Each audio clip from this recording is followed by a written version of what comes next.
Sorry for being late. 5 minute late हो गया expected time से। खैर,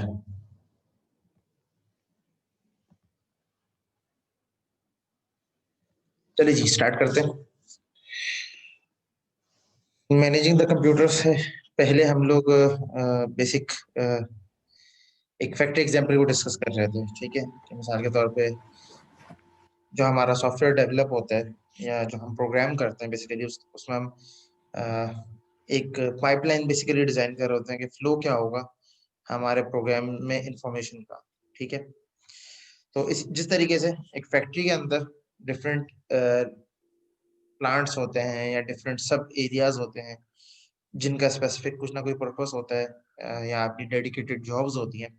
सिमिलरली जब हम कंप्यूटर की बात करते हैं या कंप्यूटर्स की बात करते हैं या कंप्यूटिंग डिवाइसेस की बात करते हैं तो उनमें भी ऐसा ही होता है कि क्योंकि जो हमारा कंप्यूटर है वो कॉम्बिनेशन है, जो हम यूज कर रहे हैं कंप्यूटर वो कॉम्बिनेशन है हार्डवेयर एंड सॉफ्टवेयर का। ठीक है, जिसमें हार्डवेयर पार्ट्स भी हैं, हार्डवेयर कंपोनेंट्स भी हैं, सॉफ्टवेयर कंपोनेंट्स भी हैं। जो सॉफ्टवेयर कंपोनेंट्स हैं वो हमारी एप्लीकेशन है या सॉफ्टवेयर्स हैं, और जो हार्डवेयर कंपोनेंट है वो हमारी आईसीज या डिफरेंट बसेस हैं या मेमोरी टाइप्स हैं। But at the day and जो जो भी हम काम या जो भी हम टास्क या जो भी हम पाइपलाइन डिजाइन कर रहे होते हैं वो बेसिकली जो डिवाइस होती है या डिवाइड होती है कंप्यूटर के अंदर वो प्रोसेसेस के अंदर होती है। ठीक है, और डिफरेंट प्रोसेसेस में डिवाइड होके हमारी जो भी इंफॉर्मेशन फ्लो है या जो भी एप्लीकेशन है वो काम करती है, जिसको आप कह सकते हैं कि मल्टी प्रोसेसिंग या मल्टी थ्रेडिंग का नाम से भी इंट्रोड्यूस किया जाता है या मल्टी एप्लीकेशन भी बोला जाता है। ठीक है, तो ये सारे जो नाम है बेसिकली मल्टीपल प्रोसेसेस को एट अ टाइम रन करने के डिफरेंट सेटिंग्स के अंदर नाम है। ठीक है, या रियल टाइम प्रोसेसिंग है या क्लाउड प्रोसेसिंग है, डिस्ट्रीब्यूटेड प्रोसेसिंग है। तो ये सारी जो प्रोसेसिंग है डिफरेंट टाइप्स की, उन सब का बहरहाल मकसद जो होता है वो यही होता है कि जो हमारी जो इंस्ट्रक्शंस हैं या जो हमारा फ्लो है इंफॉर्मेशन का वो डिफरेंट हम पार्ट्स में ब्रेक डाउन कर देते हैं, जो कि ब्रेक डाउन होने के बाद जब वो कैलकुलेट या एवेल्युएट या कंप्यूट हो जाती है देन हमको हम मर्ज करते हैं। ठीक है, जब आप लोग डेटा स्ट्रक्चर्स एंड एल्गोरिथम्स का कोर्स पढ़ेंगे तो उसमें एक एल्गोरिथम की टाइप होती है डिवाइड एंड कॉन्कर। तो डिवाइड एंड कॉन्कर एल्गोरिथम्स यही करते हैं कि पहले वो प्रॉब्लम को सब प्रॉब्लम्स में डिवाइड करते हैं देन उनको दोबारा रीमर्ज करते हैं और इस तरीके से वो प्रॉब्लम को सॉल्व करते हैं। सॉर्टिंग का हो, सर्चिंग का हो, एलोकेशन का हो, एक्सवाइजेड। तो कंप्यूटर के अंदर जब प्रोसेसेस को हैंडल करना या कौन सी टास्क किस तरीके से डिवाइड होगा, कितने प्रोसेसेस में ब्रेक डाउन होगा, किस तरीके से वो स्केड्यूल होंगे और उनकी management, load management, resource allocation वगैरह सारी चीजों का जो रिस्पॉन्सिबल जो जो चीज होती है वो ऑपरेटिंग सिस्टम होता है। ऑपरेटिंग सिस्टम समझ लें आपका हेड ऑफिस है या आपका हेड ऑफिस है, या आपका हेड क्वार्टर है जो कि सारे आपके जो जॉब्स हैं उनको देख रहा होता है। ठीक है, और जितनी भी हमारी जॉब्स होती हैं देन जो ऑपरेटिंग सिस्टम है वो आपके एप्लीकेशन सॉफ्टवेयर्स को दे देता है। और एप्लीकेशन सॉफ्टवेयर्स बेसिकली हमारी एप्लीकेशंस होती हैं जो कि कुछ बैकग्राउंड एप्लीकेशंस होती हैं, कुछ विद यूजर इंटरफेस होती हैं, डिफरेंट टाइप ऑफ एप्लीकेशंस होती हैं वो बेसिकली रन हो रही होती हैं। अगर आप अपने कंप्यूटर में भी ये टास्क मैनेजर पे आके राइट क्लिक करके देखेंगे, ठीक है, तो उसमें भी आपको बेसिकली प्रोसेसेस नजर आ रहे होंगे। ठीक है, जो सर्विसेज नजर आ रही होंगी, तो बहुत सारे प्रोसेसेस रन हो रहे होंगे, हंड्रेड्स ऑफ प्रोसेसेस रन हो रहे होंगे रियल टाइम के अंदर। अगर मैं अपनी स्क्रीन शेयर करूं 1 मिनट में दिखाने के लिए just for the sake of presentation, तो ये डिफरेंट टास्क अभी रन हो रहे हैं। ठीक है, ये एक्रोबैट ऑफिस चल रहा है, ये टच का चल रहा है, एचपी एचपी एनालिसिस चल रहा है, माइक्रोसॉफ्ट की कुछ सर्विस चल रही हैं, ग्राफिकल प्रोसेसिंग यूनिट लगा हुआ है तो उसकी बेसिकली सर्विस एनवीडिया की चल रही हैं, इस तरीके से सर्च स्ट्रिंग की और सो ऑन। बाकी ये सारी कुछ सर्विसेज हैं सारी जो कि कंप्यूटर में बैकग्राउंड, तो सारी की सारी एक तरीके से एप्लीकेशंस ही हैं। ठीक है, कुछ एप्लीकेशंस फिर ये कैटेगराइजेशन हो जाती है एप्लीकेशंस में भी। सिस्टम एप्लीकेशन सॉफ्टवेयर कौन सा है, एप्लीकेशन सॉफ्टवेयर कौन सा है, एप्लीकेशन सॉफ्टवेयर में भी यूटिलिटी बेस्ड सॉफ्टवेयर कौन सा है, और सर्विस बेस्ड सॉफ्टवेयर कौन सा है, तो वो फिर फर्दर क्लासिफिकेशन है उसकी। खैर इतनी डेप्थ में जाने की जरूरत नहीं है। बहरहाल जो हमारी एग्जाम्पल चले थे उसी को जस्ट मैपिंग करने के लिए इस चीज को कंटिन्यू किया। सर मैंने ये पूछना था कि जो ऑपरेटिंग सिस्टम हम लोग यूज कर रहे हैं विंडोज, उसका लाइसेंस बैन हुआ है पाकिस्तान में शायद। नहीं तो आप परचेज कर सकते हैं परचेज अगर कर आप करना सकते हैं हम, चाहें, अगर करना जिस तरह चाहें तो। एडोबी का हुआ है। एडोबी का एडोबी का भी तो काफी हुआ सारे है, टूल्स जैसे एडोबी परचेज के अगर। वो लॉगिन करने के बाद वो एक्सेस दे देता है आपको। अच्छा ठीक। जैसे ये मैं अभी एक्रोबैट रीडर डीसी यूज कर रहा हूँ, ये ओपन सोर्स है। जी। ये इसका कोई लाइसेंस लेने की जरूरत नहीं है आपको, इसलिए मैं यूज कर रहा हूँ। वरना दूसरे में तो बार बार वो ट्रायल का एरर देता रहता है कि आपका ट्रायल चल रहा है, आप क्लोज करें या कुछ और करें। Okay okay. अच्छा जी। वरना एक और अल्टरनेटिव भी है, ओपन सोर्स ऑपरेटिंग सिस्टम्स आपके पास अवेलेबल है। लिनक्स के डिफरेंट फ्लेवर्स हैं, one of the best Ubuntu है। यूबंटू इंस्टॉल कर लें, यूबंटू बहुत अच्छी है, उसमें कमांड लाइन से आप सारे काम कर सकते हैं। शुरू में थोड़ा सा प्रॉब्लम लगता है जब आप फर्स्ट टाइम उसको यूज करते हैं, लेकिन अगर आप उससे यूज टू हो जाए तो आपको विंडोज पसंद नहीं आती, फिर विंडोज ऑपरेटिंग सिस्टम आपको लेकिन पसंद सर नहीं आता फिर। लेकिन यूबंटू पर सी शार्प डॉट नेट चलाना अजाब है, उस पर चलती नहीं है। हाँ वो उसका प्रॉब्लम है, क्योंकि विंडोज के अंदर तो ये बिल्ट इन काफी सही उसकी यूटिलिटीज प्री बिल्ड होती हैं। ये बात वो वकास। बेसिकली माइक्रोसॉफ्ट टूल जो होते हैं ना, वो माइक्रोसॉफ्ट प्लेटफॉर्म पे ही अच्छे चलते हैं, इसके बाहर वो नहीं चलते। जैसे कि डॉट नेट है, डॉट नेट जो है वो विंडोज पे ही, उसके सर्वर भी विंडोज सर्वर चाहिए, उसके लिए एसक्यूएल सर्वर ही चाहिए, और उसके लिए सब IIS सर्वर है, वो सब विंडोज ही प्रोवाइड करता है माइक्रोसॉफ्ट। उससे बाहर आप निकल नहीं सकते, इसके अंदर बाउंड्री है। ये प्रॉब्लम है माइक्रोसॉफ्ट का वैसे। जो डॉट नेट डेवलपर्स भी होते हैं उनके साथ भी ये काफी मतलब प्रॉब्लम होता है ये वाला, कि बाउंड्री की वजह से, या कह लें आप उसके माइक्रोसॉफ्ट की रिस्ट्रिक्शन की वजह से आप बाउंड हो जाते हैं। तभी तो सर मैं कह रहा हूँ सर, जावा पे आ जाए ना, जावा प्लेटफॉर्म सर इंडिपेंडेंट है ना। सर माइक्रोसॉफ्ट का जो डॉट नेट कोर आया है ना अभी, वो मैंने सुना है कि ओपन सोर्स है, वो सब में चल जाता है, लिनक्स में भी चल नहीं नहीं नहीं, जाएगा, वो हर जगह पे। नहीं नहीं, वो सॉरी, दानियल बात करें ना। जी जी जी, वो दरअसल वो रॉकेट एक प्रोजेक्ट था, द रॉकेट के नाम से सन माइक्रो सिस्टम और माइक्रोसॉफ्ट मिलके बना रहे थे। वो J2EE कंटेनर के अंदर डॉट नेट को चलाने की कोशिश कर रहे थे, लेकिन वो प्रोजेक्ट बंद हो गया है। 2013 में वो प्रोजेक्ट बंद हो गया। 2010 में शुरू हुआ था, 11 में, लेकिन 2015 में 2013-14 में ओरेकल ने जावा को एक्वायर कर लिया, सन माइक्रो सिस्टम को कम्प्लीटली एक्वायर कर दिया, तो वो प्रोजेक्ट बंद कर दिया। अभी भी जावा में 2 वर्जन दे दिए, एक ओपन जेडीके है जिसके अंदर आप कस्टमाइजेशन कर सकते हैं, अपनी लाइब्रेरीज बना सकते हैं, सब कुछ कर सकते हैं, लेकिन एक है जेडीके इन्होंने लाइसेंस कर दी है, लेकिन अभी इतनी ज्यादा हुई नहीं है, वो उसके अंदर भी कर सकते हैं कस्टमाइजेशन। मतलब आप जावा डाउनलोड करते हैं तो जावा का कंप्लीट कोड आपको मिलता है उसके साथ। तो ये थोड़ा सा, सॉरी मैं थोड़ा बात कर दिया लंबी। अच्छा, इसका खुलासा ये है कि ऑनलाइन टूल्स अवेलेबल है, ऑनलाइन विजुअल स्टूडियो चल सकता है, और ऑनलाइन भी एजर का एक्सेस भी फ्री मिल सकता है। $200 आपको फ्री देता है। अगर बहुत मसला हो तो ये भी कर सकते हैं। अगर ठीक है तो सॉल्यूशन है, लेकिन सॉल्यूशन मैं दे दूंगा, लेकिन सर टेंशन नहीं आप है। जीशान भी छूट सी सकती शार्प है। से बाहर नहीं आएंगे। सही है। ठीक है, मैनेजमेंट से बात कर लो, मुझे मसला नहीं है। मैं तो खुद जावा पे ऑब्जेक्ट ओरिएंटेड पढ़ी, जावा से मैंने अपनी प्रोग्रामिंग शुरू करी थी। कोई मसला नहीं है सर, ये है, no issue, I have no problem, कोई बात नहीं। ठीक है। अच्छा जी, नेक्स्ट जो डिस्कशन है वो है की कॉन्सेप्ट्स के ऊपर जो कि प्रोग्रामिंग में होते हैं, ठीक है, या एसेंस ऑफ प्रोग्रामिंग जिसको आप कह सकते हैं, कि बेसिकली आप कौन सी वो की इंग्रेडिएंट्स हैं जिनसे मिलके बेसिकली आप कहते हैं कि ये प्रोग्रामिंग है। या एक आपको लेमैन को एक्सप्लेन करना हो या समझाना हो कि प्रोग्रामिंग क्या है, तो उसके लिए बेसिकली उस पर थोड़ी सी डिस्कशन कर लेते हैं। तो बेसिकली जो प्रोग्रामिंग है, ये जो जब भी हम प्रोग्रामिंग कर रहे होते हैं या डेवलपमेंट कर रहे होते हैं, तो उसमें हम बेसिकली जिस तरह से पहले भी बात हुई कि हम फ्लो बेसिकली कोशिश कर रहे होते हैं डिवाइस करने की, कि हमारा फ्लो क्या होगा। जो भी हम एप्लीकेशन है उसके अंदर डाटा का इंफॉर्मेशन का फ्लो क्या होगा।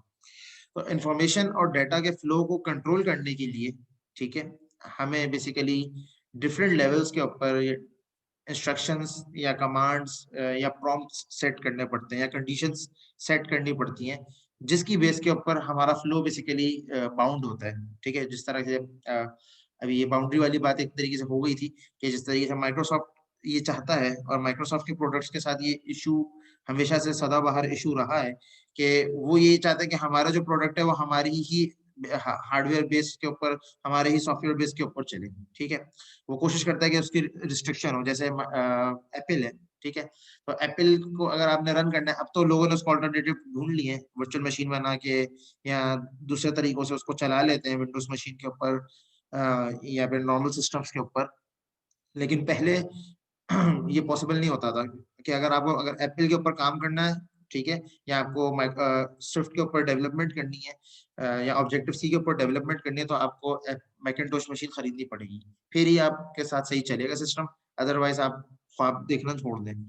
अब खैर लोगों ने ऑल्टरनेटिव्स निकाले हैं, डिफरेंट तरीके निकाले हैं, मिरर करते हैं, बहुत सारी और मैकेनिज्म्स हैं, बहुत सारे तरीके हैं, टेक्निक्स हैं, जिनके थ्रू वो बेसिकली आपको इंस्टॉल करके दे देते हैं मैकिन्टोश विंडोज मशीन पे भी।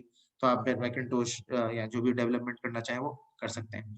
जब भी जो वो है माइक्रोसॉफ्ट वो है एप्पल वाले हैं, उन्होंने जो अपने कोर प्रोडक्ट्स हैं जिन पे डेवलपमेंट वगैरह, जैसे एक्स कोड है, इस तरह की डिफरेंट चीजें हैं, वो उन्होंने ओपन सोर्स रखी हुई है। ओपन सोर्स मतलब जब है जब आप उनका ऑपरेटिंग सिस्टम और उनकी मशीन यूज करें।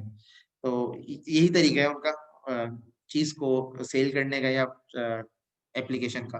तो जो भी लोग काम करते हैं वो पहले फिर मैक खरीदते हैं, मैक मशीन खरीदते हैं, आइदर लैपटॉप या कोई भी चीज, और फिर उसके बाद उस पर काम करते हैं। खैर, तो coming back to the point कि हमारा काम जो जैसे हम जब डेवलपमेंट कर रहे हैं या प्रोग्रामिंग कर रहे होते हैं, तो हम बेसिकली फ्लो डिसाइड कर रहे होते हैं, और फ्लो को डिसाइड करने के लिए हमें एक बाउंड्री बेसिकली खींचनी पड़ती है। ये एक बाउंडेड रीजन होगा कि अब जाहिर सी बात है आप ऐसा प्रोग्राम नहीं बना सकते जो हर काम करे। There is no universal program. ठीक है, तो हर एक स्पेसिफिक टास्क के लिए, स्पेसिफिक जॉब के लिए, स्पेसिफिक डोमेन के लिए जब आप कोड बना रहे होते हैं या सॉफ्टवेयर बना रहे होते हैं, ठीक है, तो उसको आप बाउंड करते हैं with the help of boundaries, जो कि ऑर्डर्स या कमांड्स या कंडीशंस कहलाती हैं। ठीक है, और उनके थ्रू आप बेसिकली प्रोग्राम को ऑर्गेनाइज करते हैं। ठीक है, जो प्रोग्राम की डेफिनेशन है, एक तो ये है जो कि बोल्ड वर्ड्स में लिखी हुई है, to organize the work of the computer through sequence of instructions. ठीक है, कि जो आपकी सीक्वेंस ऑफ इंस्ट्रक्शंस हैं उनके थ्रू आप कंप्यूटर के जो वर्कलोड है उसको हैंडल कर रहे होते हैं, उसको ऑर्गेनाइज कर रहे होते हैं। ठीक है, अच्छा, तो एल्गोरिथम की भी समहाउ यही डेफिनेशन है, लेकिन एल्गोरिथम और प्रोग्रामिंग की डेफिनेशन में थोड़ा सा डिफरेंस है।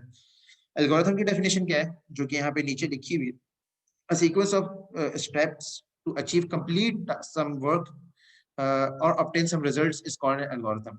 यानी कि प्रोग्राम के अंदर लाजमी नहीं है कि आप किसी एक रिजल्ट की तरफ जा रहे हो, ठीक है, लेकिन समहाउ आपका टारगेट तो कुछ ना कुछ होता ही है, लेकिन लाजमी नहीं है। मिसाल के तौर पे एक फॉर्म ओपन करना है आपने, उसके लिए आपने एक प्रोग्राम लिखा है, ठीक है, तो वो एल्गोरिथम कहला भी सकता है और नहीं भी। ठीक है, इसी तरीके से 2 नंबर को सम करना है, तो ये प्रोग्राम एल्गोरिथम भी कहला सकता है और सिंपल प्रोग्राम भी कहला सकता है, लेकिन समटाइम्स इन दोनों को डिफरेंशिएट भी किया जाता है। और यहाँ पे एक और बात भी क्लियर करता जाऊं कि एल्गोरिथम की कोई स्पेसिफिक डेफिनेशन नहीं है। ठीक है, जो मशहूर डेफिनेशन है वो यही है जो लिखी हुई है, a sequence of step to achieve a step by step process to complete any problem या कंप्यूट टू अचीव ऑब्जेक्टिव या अचीव गोल। ठीक है, तो डिफरेंट डेफिनेशंस हैं एल्गोरिथम की जो बुक्स में डिफरेंट में मिलती है। लेकिन एल्गोरिथम्स का या प्रोग्राम का बेसिक पर्पस यही होता है कि आप सीक्वेंस ऑफ स्टेप्स या sequence of instructions basically specify कर रहे होते हैं, जिनके थ्रू आप एक एंड रिजल्ट तक पहुंचेंगे। और वो प्रोग्राम जब आप उसको ऑर्गेनाइज कर लेते हैं, उसका कोड लिख लेते हैं, तो वो प्रोग्रामिंग स्क्रिप्ट या कंप्यूटर प्रोग्राम या स्क्रिप्ट्स भी कहलाते हैं। ठीक है, तो इसके अलावा भी और तरीके प्रोग्राम को स्पेसिफाई करने के लिए, प्रोग्राम के फ्लो को डिजाइन करने के लिए, जिसको हम फ्लो चार्ट कहते हैं। अब आपको मैं थोड़ा सा पीछे ले जाता हूँ 9th क्लास में। जब आप लोग 9th क्लास में थे तो फ्लो चार्ट जिन्होंने कंप्यूटिंग से अगर 9th पढ़ी है कंप्यूटर साइंस से तो फ्लो चार्ट उन्होंने जरूर बनाए होंगे, वरना 8-7 में बनाए ना हो कम से कम देखे होंगे। ठीक है, तो फ्लो चार्ट भी एक तरीका है जिसके थ्रू हम बेसिकली किसी भी प्रोग्राम के फ्लो को डिजाइन कर सकते हैं। अगर आप इसके ऊपर कोई टूल की बात करें तो MS विजुअल के नाम से एक टूल है, ठीक है, वो आप यूज कर सकते हैं इस काम के लिए। उस पर आपको काफी सारी चीजें मतलब इस तरह की जो फ्लो वगैरह है वो आप बना सकते हैं। मेरे पास है विजुअल वैसे, तो मैं आप लोगों को एक दफा थोड़ा सा फ्लो चार्ट एक छोटा सा बना के दिखा देता हूँ। ठीक है, वैसे तो आप लोगों को most of you have an idea, लेकिन लेट्स डू इट। तो ये एक सिंपल फ्लो चार्ट है जो कि विजुअल पे बना हुआ है। ठीक है, ये थीम से ही यूज किया है, तो थीम की वजह से इसमें कलर है।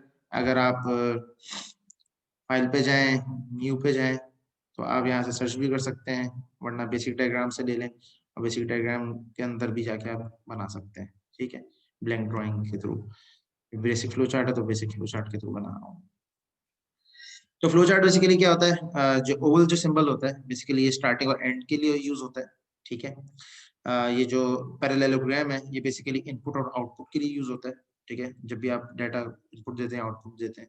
ठीक है, जो रेक्टेंगल है वो प्रोसेस को रिप्रेजेंट करने के लिए यूज होता है कि something is processing, data is processing और एनीथिंग इज प्रोसेसिंग। और ये डायमंड है ये बेसिकली डिसीजन के लिए होता है। डिसीजन बेसिकली ये होता है कि अगर यस हो तो क्या हो, अगर नो हो तो क्या हो, अगर ये मुझे डाटा मिल रहा है तो इस डाटा के ऊपर कौन कौन से काम करने हैं। तो basically that step is decision. ठीक है, डिसीजन टेकिंग स्टेप है, तो उसकी जो रिप्रेजेंटेशन होती है वो डायमंड बॉक्स से होती है। और इस तरीके से स्टॉप जब करना हो तो स्टॉपिंग क्राइटेरिया जो भी आपका मैच कर जाए तो आप स्टॉप कर सकते हैं। ठीक है, तो ये एक सिंपल सा फ्लो चार्ट है जो कि है अगर सब प्रोसेस के अंदर सब प्रोसेसेस भी हैं तो उसके लिए अलग बॉक्स होता है। अगर आपको कोई डॉक्यूमेंट रिप्रेजेंट करना है उसके लिए डॉक्यूमेंट का बॉक्स होता है, जो कि समहाउ इसका डिफरेंशिएट होता है। डेटाबेस, एक्सटर्नल डेटाबेस, उसके लिए अलग होता है। On page reference, of page reference, ये भी दो चीजें इसलिए यूज होती हैं जब आपका फ्लो चार्ट अगर बहुत बड़ा हो। ठीक है, यहाँ पे प्रोग्राम का फ्लो बहुत बड़ा हो तो उस वक्त आप ऑन पेज रेफरेंस या ऑफ पेज रेफरेंस यूज करते हैं। ठीक है, अगर आपका फ्लो चार्ट मिसाल के तौर पर मल्टीपल पेजेस पे आ रहा है या मल्टीपल पेजेस पे डिवाइडेड है तो वहां पे आप ऑफ पेज रेफरेंस यूज करते हैं।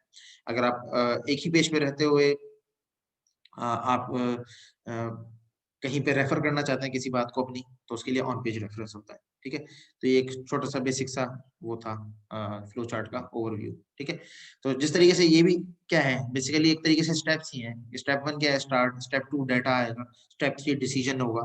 स्टेप 4 प्रोसेस चलेगा। स्टेप 5 स्टॉप हो जाएगा। ठीक है, तो ये भी एक रिप्रेजेंटेशन का तरीका है कि आपका प्रोग्राम जो है उसका फ्लो क्या होगा, या आपकी जो इन्फॉर्मेशन आ रही है आपके सिस्टम के अंदर या आपके सॉफ्टवेयर के अंदर उसका फ्लो क्या होगा। तो फ्लो चार्ट आपके और प्रोग्राम का भी होता है और फ्लो चार्ट आपके पूरे सॉफ्टवेयर का भी होता है। It depends on the scheme और फ्लो, या जो भी आप जिस भी तरीके से काम कर रहे हैं उसमें आप क्या करना चाहते हैं। अगर आप एक प्रोग्राम लेवल के ऊपर बनाना चाहते हैं उसके लिए टूल्स भी हैं। जिस तरीके से सॉफ्टवेयर डेवलपमेंट के अंदर डिफरेंट डायग्राम्स होती हैं, क्लास डायग्राम होती है और एक्टिविटी डायग्राम होती है, उनसे भी बेसिकली फ्लो को, कोड की फ्लो को रिप्रेजेंट किया जाता है। तो डिफरेंट वेज हैं एक ही काम को करने के। मैं सिर्फ इसको इस बात को यूं ही कहूंगा, और हमेशा मैं यही कहता हूँ कि जब भी प्रोग्राम भी बना रहे होते हैं हम या एल्गोरिथम भी लिख रहे होते हैं तो हर काम को करने के एक से ज्यादा तरीके हैं। ठीक है, लाजमी नहीं है कि एक ही तरीका हो और उसी से सब करें। ठीक है, हर काम को करने के लिए मल्टीपल वेज हैं। ठीक है, एडिशन किसी को समझानी हो तो उसके बहुत सारे तरीके हैं। कोई एडिशन किसी तरीके से समझाता है, कोई एडिशन किसी और तरीके से समझाता है, लेकिन बहरहाल टारगेट एक ही होता है और वो ये होता है कि उस एंड टारगेट पर पहुंचना, उस गोल को अचीव करना। ठीक है, तो प्रोग्राम आप एल्गोरिथम लिख के बनाएं, फ्लो चार्ट यूज करके बनाएं, क्लास डायग्राम यूज करके बनाएं, एक्टिविटी डायग्राम यूज करके बनाएं, सीक्वेंस डायग्राम यूज करके बनाएं, कोई भी डायग्राम यूज करके बनाएं या जो भी फ्लो यूज करें, बहरहाल आपका टारगेट यही है कि आपने उस प्रोग्राम के रिजल्ट पे पहुंचना है कि उस प्रोग्राम से आप करवाना क्या चाहते हैं। ठीक है, यहाँ तक क्लियर है? यहाँ तक किसी का कोई क्वेश्चन, कोई क्यूरी, कोई प्रॉब्लम हो पूछ ले। नहीं सर ओके है, तो बाकी दूसरे देख लें। ठीक है, ये स्टूडियो बंद। क्लियर? ओके ओके ठीक है। अच्छा जी, क्लियर है सर। सही है सही है सही है सही है, काफी है, इतने 3-4 ने बोल दिया फिर काफी है। अच्छा जी, जब आप प्रोग्रामर या जब आप प्रोग्राम लिखते हैं, ठीक है, या आप इंस्ट्रक्शंस बना लेते हैं या सेट ऑफ इंस्ट्रक्शंस आपकी बन जाते हैं, आपके प्रोग्राम्स बन जाते हैं, तो उसको रीड करने के लिए या उसको कंप्यूटर को अंडरस्टैंड करवाने के लिए दो चीजें होती हैं, ठीक है।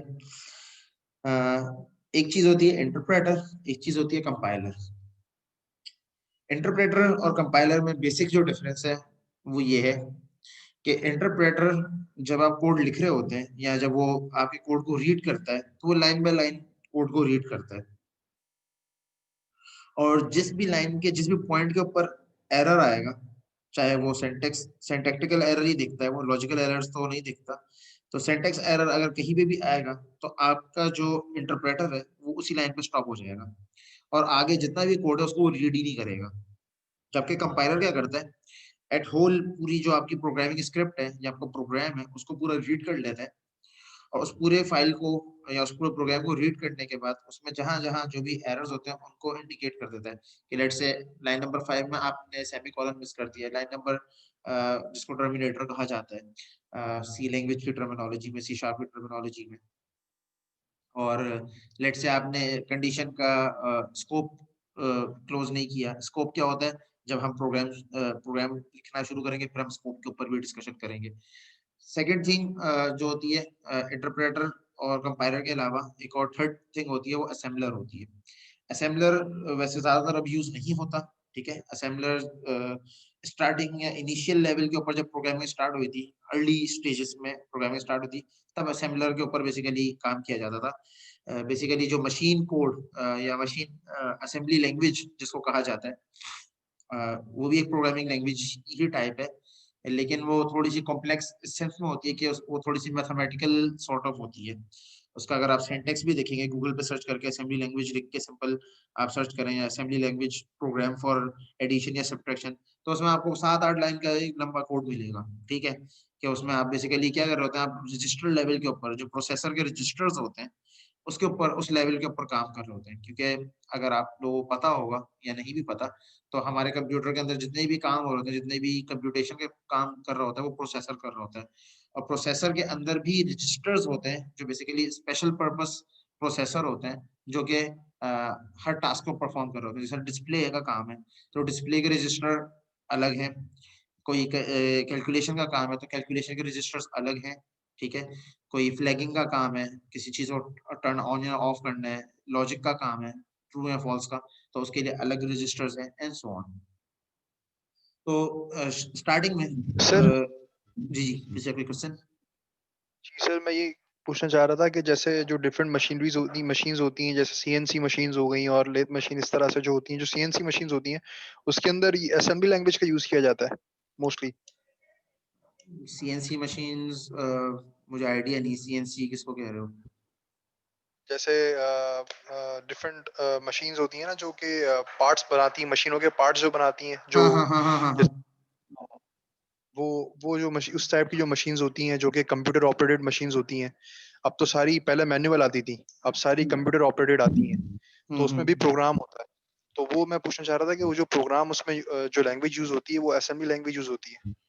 लाजमी नहीं है, इट डिपेंड्स कि जो आपका वो हार्डवेयर है, वो जो कंपोनेंट है वो किस लैंग्वेज को सपोर्ट करता है। मे बी उसमें सी शार्प या जावा चल रही हो, क्योंकि जावा भी इस चीज के लिए यूज होती है, सी भी इवन यूज होती है, सी शार्प भी यूज होती है, कि हार्डवेयर के साथ इनकी इंटीग्रेशन अच्छी है और हार्डवेयर कंपोनेंट्स के साथ ही अच्छा काम करती हैं।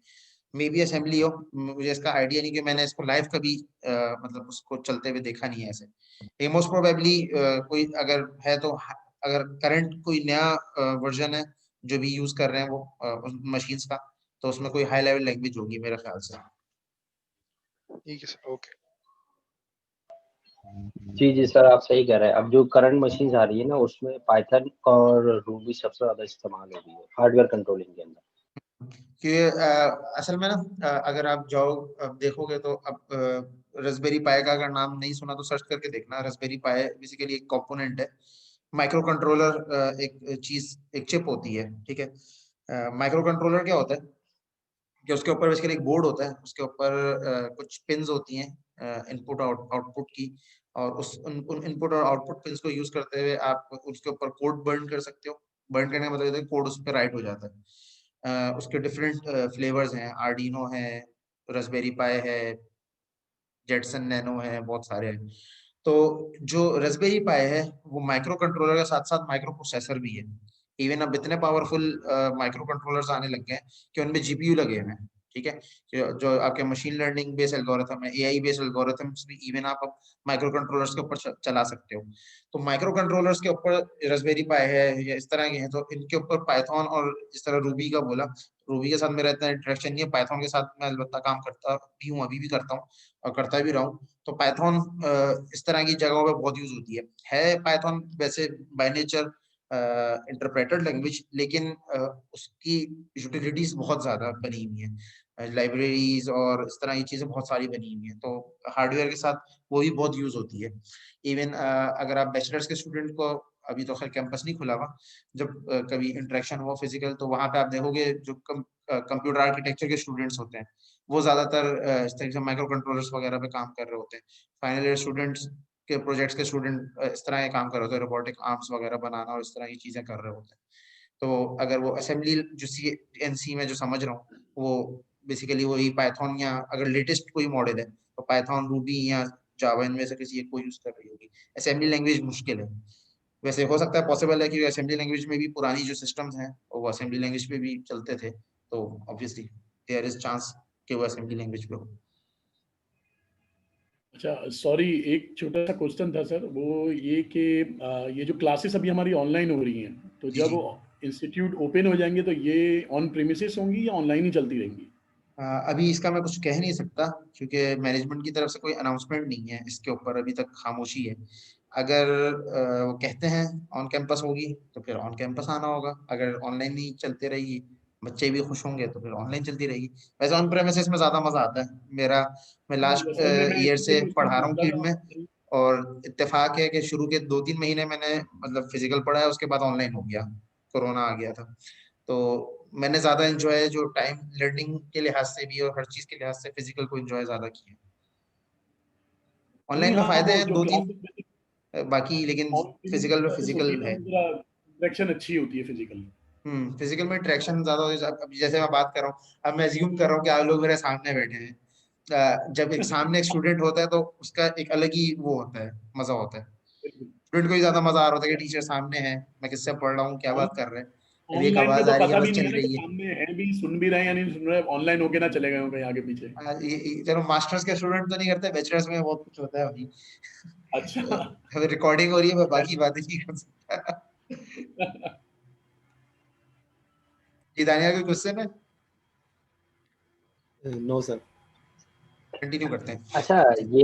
अच्छा ये सिराज सर, आपने ये जो बात बताई है इंटरप्रेटर और कंपाइलर की, तो सी शार्प में जावा की तरह दोनों होते हैं या एक होता है इसमें भी कंपाइलर होता है सिर्फ? सी शार्प कंपाइल्ड लैंग्वेज है, इसमें इंटरप्रेटर नहीं होता यानी? इंटरप्रेटर नहीं होता इसमें, कंपाइलर ही होता है। कंपाइलर ही सारे काम कर रहा होता है। जावा में भी स्पेसिफिक वर्जन होगा, उसमें इंटरप्रेटर का काम होगा। वैसे तो आप उसको भी कंपाइल्ड लैंग्वेज में काउंट करते हैं, अगर आप उसकी कहीं भी नहीं डेफिनेशन या चीजें पढ़ेंगे तो। नहीं, उसमें उसमें बिल्ड जो होती है वो कंपाइलर बनाता है बिल्ड, और उसका जो कंटेनर होता है वो इंटरप्रेटर के तौर पर उसको एग्जीक्यूट कर रहा था, क्योंकि जहाँ पे एक्सेप्शंस आती है या ऐसा कुछ चीजों को फ्लो कंट्रोल करना होता है ना, पास करना है कि फ्लो ना रुके, प्रोग्राम ना रुके, तो उसके लिए वो इंटरप्रेटर यूज होता है उसमें। तो ये वो तो मालूम आप करना था बस। एग्जीक्यूशन एक्सेप्शन हैंडलिंग से करेंगे ना। एक्सेप्शन हैंडलिंग तो कंपाइल्ड में भी हो जाती है हैंडल, हिसाब में होती है, बाकी लैंग्वेजेस में भी नहीं, होती है। कंपाइल में हो जाती है, लेकिन जावा में इंटरप्रेटर दिया हुआ है इन्होंने। हो सकता है उसका जो आर्किटेक्चर है वो ऐसे काम करता हो, मे बी पॉसिबल है। अच्छा जी। हम्म। चलो वकाश, लेकिन मसला ये है कि वो आप सही कह रहे हैं, लेकिन अब जितनी भी आप तारीफ जावा की कर लें, पढ़ना हमने सी शार्प ही है, क्योंकि कोर्स के अंदर सी शार्प। मैंने याद नहीं है। असल में नहीं, वकास ना असल में काइल करना चाह रहा है कि हम लोग ना जावा पे आ जाए, सी शार्प छोड़ दें, लेकिन काइल हो नहीं रहे, मसला ये 13 है। साल से सिर्फ जावा के ऊपर हैं, 13 साल से सिर्फ जावा के ऊपर हैं, इसलिए जावा की बातें कर रहे हैं। अब जैसे मैं हूँ अल्हम्दुलिल्लाह, मैंने ओपन सोर्स पे भी काम किया है, मैंने डॉटनेट पे भी किया है, मैंने पीएचपी जावा के ऊपर भी किया है थोड़ा बहुत।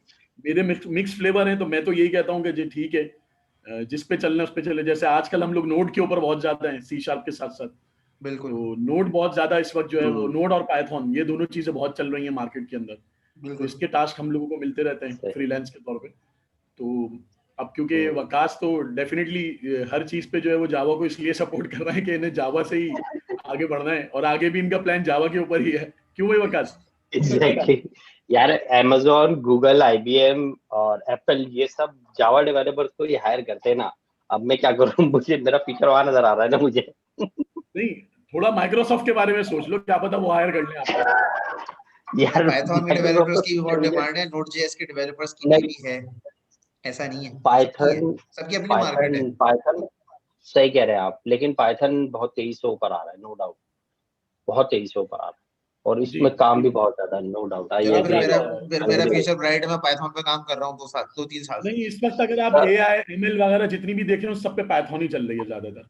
अभी कह रहा हूँ मैं 2-3 साल से काम कर रहा हूँ, इसका मतलब मैं सही जा रहा हूँ। आप बिल्कुल सही जा रहे हैं सर। रोबोटिक्स और इंटेलिजेंस, AI के जो फ्यूचर है ना, वो बहुत ब्राइट है, नो डाउट, उसमें कोई शक नहीं है। हो सकता है मैं खुद पाइथन पे मूव कर जाऊं कुछ अर्से बाद।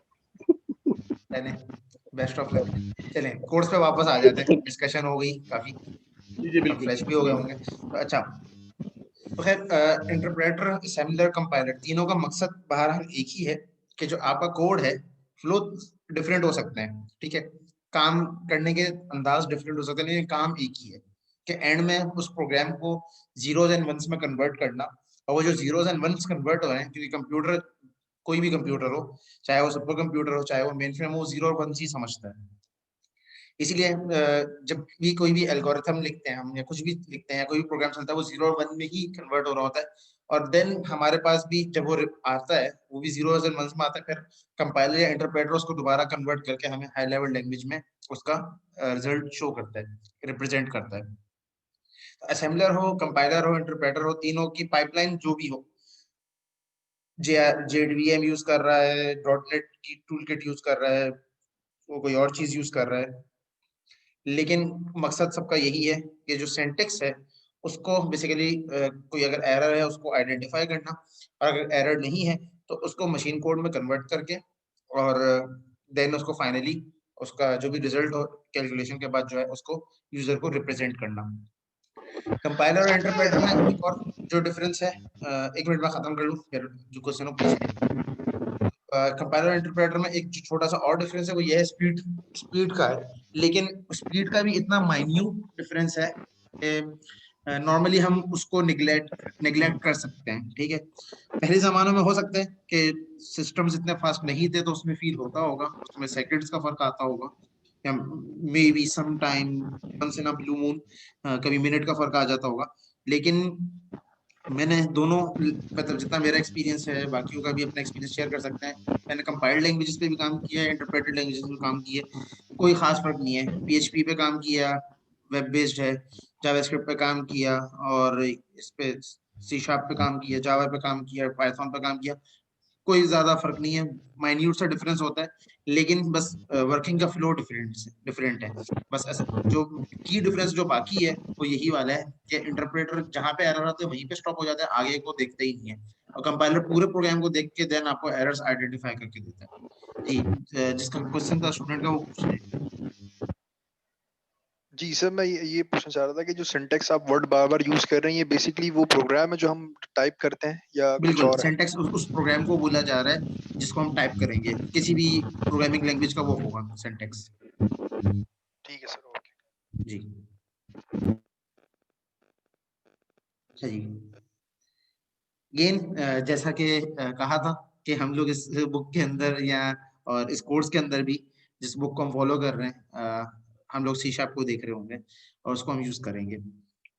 अच्छा जी, अब थोड़ी सी स्टेजेस की बात कर लेते हैं। ये stages by the way standard stages ही हैं जो किसी भी सॉफ्टवेयर को डेवलप करने जाएं, चाहे वो ई कॉमर्स बेस्ड हो, चाहे वो क्लाउड बेस्ड हो, चाहे वो एक डेस्कटॉप एप्लीकेशन हो, कोई भी एप्लीकेशन हो, तो ये वो बेसिक स्टेजेस हैं जो सॉफ्टवेयर डेवलपमेंट के अंदर इन्वॉल्व होती हैं।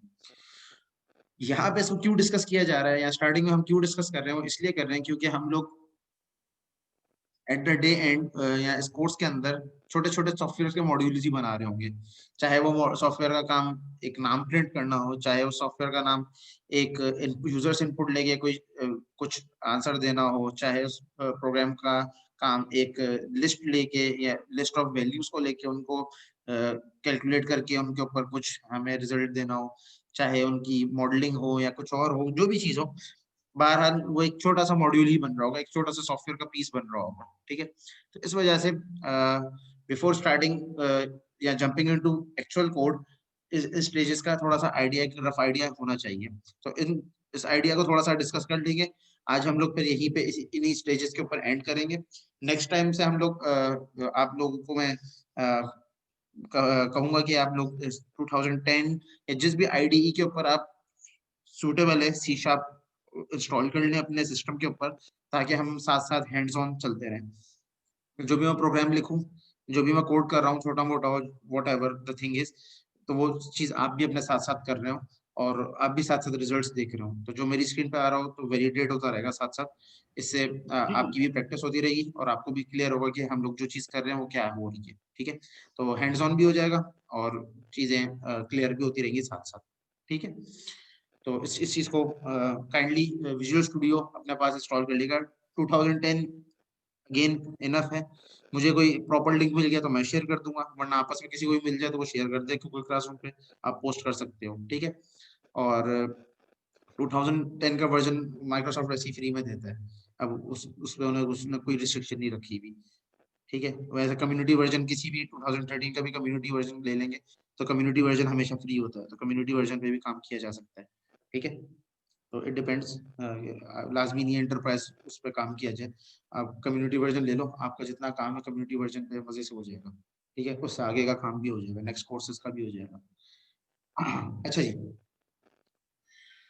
जब भी हम सॉफ्टवेयर को लिखते हैं या हम सॉफ्टवेयर को डेवलप करते हैं, तो software development itself is a time consuming task. ठीक है, या टाइम टेकिंग टास्क है। ठीक है, ऑब्वियसली यहाँ पे हम जिस सॉफ्टवेयर की बात कर रहे हैं वो एक यूजफुल सॉफ्टवेयर है, यूजफुल यूटिलिटी की बात हो रही है। सर मिसाल के तौर पे एक्रोबैट रीडर की ले लें मिसाल। अब ये जिसने भी बनाया, जो एक्रोबैट उसके एडोब के रीड वो हैं डेवलपर्स हैं, उन्होंने ये सॉफ्टवेयर बनाया, एक डेस्कटॉप एप्लीकेशन बनाई, तो उसमें हर एक फीचर जो है, ये एक्सपोर्ट का एक अलग फीचर है। ठीक है, इसी तरीके से ये एडिट पीडीएफ का अलग है, क्रिएट पीडीएफ का अलग है, ड्रॉप डाउन आ रहा है इसमें, और इस तरीके से सारी चीज फीचर्स हैं, प्रोटेक्ट है, सेंड है, और ट्रायल है, XYZ जितनी भी चीजें ये है, ये होम है, और डिफरेंट फीचर्स हैं। तो सारे फीचर्स किसी ना किसी ने इसका कोड किया हुआ है, जो कि यहाँ पे एग्जीक्यूट हो रहा है, एक एग्जीक्यूटेबल फाइल बनी है। तो जब भी हम सॉफ्टवेयर बना रहे होते हैं, तो सॉफ्टवेयर लिख रहे होते हैं, तो उसमें 4 स्टेजेस हैं जो हमेशा इन्वॉल्व होती हैं। ठीक है, जिसको SDLC भी बोला जाता है, सॉफ्टवेयर डेवलपमेंट लाइफ साइकिल। ठीक है, और यहाँ फेजेस कह लें या स्टेजेस कह लें सॉफ्टवेयर डेवलपमेंट की। और सॉफ्टवेयर डेवलपमेंट के अंदर जाहिर सी बात है, वन मैन शो तो कम ही होता है। ठीक है, जिस तरीके से फ्रीलांस वाला सिनेरियो कुछ ऐसा होता है कि उसमें वन मैन शो वाला ज्यादातर सीन होता है, लेकिन जब आप सॉफ्टवेयर हाउसेस में या डिफरेंट कंपनी या फर्म में काम कर रहे होते हो, तो आप टीम के साथ काम कर रहे होते हैं, और यूआई का काम एक अलग टीम कर रही होती है, बैकएंड का एक अलग कर रही होती है, डेटाबेसेस या डेवऑप्स की अलग टीम होती है, वो बेसिकली इन सब काम को मर्ज करके स्ट्रीमलाइन कर रही होती है। क्यूए की अलग टीम होती है, क्वालिटी एश्योरेंस की, वो अलग काम कर रही होती है। तो बहरहाल अलग अलग टीम्स होती हैं, अलग अलग लोग होते हैं जो मिलके एक सॉफ्टवेयर के ऊपर काम कर रहे होते हैं, उसके बाद एक फिर एंड प्रोडक्ट, एक फर्निश्ड प्रोडक्ट निकलता है। अच्छा, ये सेशन ये वाला भी एंड होने वाला है, तो मैं सेशन रीस्टार्ट कर लेता हूँ, फिर हम लोग कंटिन्यू कर लेते हैं। ओके।